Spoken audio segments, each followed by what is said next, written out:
Hello welcome. അപ്പോൾ നമ്മുടെ plus വണ്ണിലോട്ട് കൊമേഴ്സിലോട്ട് admission എടുക്കാൻ ആഗ്രഹിക്കുന്ന, അല്ലെങ്കിൽ കൊമേഴ്സ് എടുത്താലോ എന്നൊക്കെ ആഗ്രഹിച്ചിട്ട്, പക്ഷേ പിന്നെ മാത്സ് പേടിയായതുകൊണ്ട് മാത്സ് പ്രോബ്ലംസ് ആണെന്ന് വിചാരിച്ച് കൊമേഴ്സ് എടുക്കുന്നില്ല എന്ന് തീരുമാനിച്ച കുട്ടികൾ, അല്ലെങ്കിൽ മാത്സ് പഠിക്കാൻ പറ്റുമോ എന്നുള്ളൊരു സംശയം കാരണം കൊമേഴ്സ് എടുക്കണോ വേണ്ടേ എന്ന് വിചാരിച്ച് ഇങ്ങനെ ഒരു ഇതിൽ നിൽക്കുന്ന കുട്ടികൾക്കുള്ളതാണ് ഇന്നത്തെ വീഡിയോ.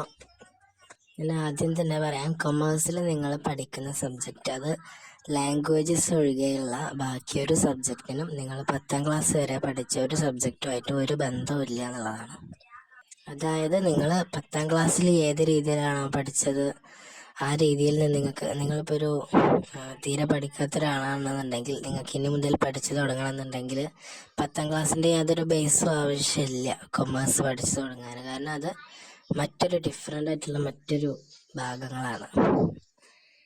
ഓക്കെ, അതവിടെ നിൽക്കട്ടെ. പക്ഷെ നമ്മുടെ ഇന്നത്തെ കണ്ടന്റ് എന്താണെന്ന് വെച്ചിട്ടുണ്ടെങ്കിൽ മാത്സ്, കൊമേഴ്സിൽ ഫുള്ള് മാത്സ് ആണെന്ന് വിചാരിച്ചിട്ട് കൊമേഴ്സ് എടുക്കാതെ നിൽക്കുന്നവരോടാണ്. നിങ്ങൾ 10ാം ക്ലാസ്സിൽ പഠിച്ച ആ ഒരു മാത്സ് അല്ല കൊമേഴ്സിലെ മാത്സ്. സോറി, മാത്സ് എന്ന് പറയാൻ പറ്റൂല, അത് ഒരു കുറച്ച് പ്രോബ്ലം ആണ്, പക്ഷെ അത് മാത്സ് അല്ല. നിങ്ങൾ 10ാം ക്ലാസ്സിൽ പഠിച്ചതുപോലുള്ള ഇക്വേഷൻസ് ഒക്കെ പഠിച്ച് ചെയ്യേണ്ട പ്രോബ്ലം ഉള്ളത് കൊമേഴ്സിൽ ആകെ ഒരു സബ്ജക്റ്റിലാണ്, അത് എക്കണോമിക്സ് ആണ്. അതും വളരെ കുറച്ചേ ഉള്ളൂ, 4-5 ഏറിപ്പോയാൽ 10 ഇക്വേഷൻസ്, എനിക്കറിയില്ല, അതിലും കുറവായിരിക്കും. അതിന് വളരെ സിമ്പിളായിട്ട് പഠിച്ചെടുക്കാൻ പറ്റിയത് മാത്രമേ ഉള്ളൂ. അതായത് ആകെ എക്കണോമിക്സിൽ മാത്രമേ നിങ്ങൾ 10ാം ക്ലാസ്സിൽ പഠിച്ച അതുപോലുള്ളൊരു മാത്സ് ഉള്ളൂ. പിന്നെ ഉള്ളത് അക്കൗണ്ടൻസിയാണ് പ്രോബ്ലം സബ്ജക്റ്റ് ആയിട്ടുള്ളത്. അതെന്ന് പറയുമ്പോൾ 10ാം ക്ലാസ്സിൽ നിങ്ങൾ പഠിച്ച മാത്സുമായിട്ട് യാതൊരു ബന്ധവുമില്ല. അതിന് മറ്റൊരു തരം പ്രോബ്ലമാണ്, അതായത് ഒരു അക്കൗണ്ടൊക്കെ വരച്ച് അങ്ങനെ ഒരു ടൈപ്പ് ഓഫ് പ്രോബ്ലമാണ്. അത് നിങ്ങൾക്ക് ഇപ്പം പറഞ്ഞാൽ മനസ്സിലാവില്ല. ഭയങ്കര ഇൻട്രസ്റ്റിംഗ് ആണ്. നിങ്ങൾ കുറച്ചൊന്ന് ഇഷ്ടപ്പെട്ടാൽ ഭയങ്കര ഈസി ആയിട്ട് കുറച്ചൊക്കെ ലോജിക്കൊക്കെ വെച്ച് ചെയ്യേണ്ട ഒരു ടൈപ്പ് ഓഫ് പ്രോബ്ലമാണ്. അതൊരിക്കലും മാത്സായിട്ട് കമ്പയർ ചെയ്യാനോ മാത്സ് ആണെന്ന് പറയാനോ ഒന്നും പറ്റുമൊന്നുമില്ല. അത് അങ്ങനെ ഒരു സബ്ജക്റ്റാണ് അക്കൗണ്ടൻസി. അപ്പോൾ ആകെ കൊമേഴ്സിൻ്റെ സബ്ജക്റ്റുകളിൽ ഈ 2 സബ്ജക്റ്റിൽ മാത്രമേ പ്രോബ്ലം ഉള്ളൂ. അതിലല്ല നിങ്ങൾ 10ാം ക്ലാസ്സിൽ പഠിച്ച ആ ഒരു മാത്സ് എക്കണോമിക്സിലാണ് വരുന്നത്.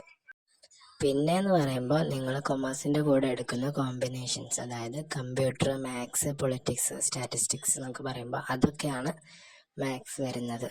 അവിടെ നിങ്ങൾ മാത്സ് ആണ് കോമ്പിനേഷനായിട്ട് ചൂസ് ചെയ്യുന്നത് എന്നുണ്ടെങ്കിൽ നിങ്ങൾക്ക് മാത്സ് ഉണ്ടാവും. സയൻസുകാർ പഠിക്കുന്ന അതേ മാത്സ്, അതായത് നിങ്ങൾ 10ാം ക്ലാസ്സിൽ പഠിച്ച അതിനേക്കാളും കുറച്ചും കൂടി ഹൈ ലെവലായിട്ടുള്ള മാത്സ് നിങ്ങൾക്ക് ഉണ്ടാവും. മാത്സ് നിങ്ങൾ ചൂസ് ചെയ്യുകയാണെങ്കിൽ മാത്രം. അതുകൊണ്ട് നിങ്ങൾ മാത്സ് അത്രയും ബുദ്ധിമുട്ടുള്ളവരാണ് എന്നുണ്ടെങ്കിൽ നിങ്ങൾ മറ്റുള്ള കമ്പ്യൂട്ടർ ആപ്ലിക്കേഷനോ പൊളിറ്റിക്സോ സ്റ്റാറ്റിസ്റ്റിക്സ് അങ്ങനെ വേറെ എന്തെങ്കിലും ഒരു കോമ്പിനേഷൻ ചൂസ് ചെയ്യുകയാണെങ്കിൽ കൊമേഴ്സ് നിങ്ങൾക്ക് വളരെ സിമ്പിളായിട്ട് പഠിച്ചെടുക്കാം. അല്ലാതെ മാത്സ് ആണെന്ന് വിചാരിച്ച് കൊമേഴ്സിനോട് ഇൻട്രസ്റ്റ് ഒക്കെ ഉണ്ടെന്നുണ്ടെങ്കിൽ അത് എടുക്കാതെ നിന്നാൽ അത് വലിയൊരു മണ്ടത്തരമായി മാറും. ഓക്കെ, അപ്പം നിങ്ങൾ ഈ ഒരു കാര്യം കൂടി പരിഗണിച്ചിട്ട് കൊമേഴ്സ് എടുക്കണോ വേണ്ടേ എന്നുള്ളത് തീരുമാനിക്കുക. ഓക്കെ, ഈ മാത്സിൻ്റെ കാര്യം ആലോചിച്ചിട്ടാണെങ്കിൽ ഇതാണൊരു മാർഗം. മാത്സ് എന്നുള്ള ഒരു കോമ്പിനേഷൻ, അതായത് മാത്സ് കൊമേഴ്സ് എടുക്കാതെ ഇരുന്നാൽ മതി. ബാക്കി കമ്പ്യൂട്ടർ, കൊമേഴ്സ് അതുപോലുള്ള മറ്റെന്തെങ്കിലും ചൂസ് ചെയ്താൽ നിങ്ങൾക്ക് മാത്സ് അധികം ഉണ്ടാവില്ല. അല്ലാതെ കൊമേഴ്സ് ഫുള്ള് മാത്സ് ഒന്നുമല്ല, അങ്ങനെ വിചാരിച്ചെടുക്കാതിരിക്കരുത്. ഓക്കെ, അപ്പോൾ വീഡിയോ ഇത്രയും കണ്ട് ഉപകാരമായി എന്നുള്ളവർ ചാനലൊന്ന് സബ്സ്ക്രൈബും ലൈക്കും ഷെയറൊക്കെ ചെയ്ത് നിങ്ങളുടെ അഭിപ്രായം കമൻറ്റ് ചെയ്തൊന്ന് സപ്പോർട്ട് ചെയ്യണമെന്ന് റിക്വസ്റ്റ് ചെയ്യുന്നു.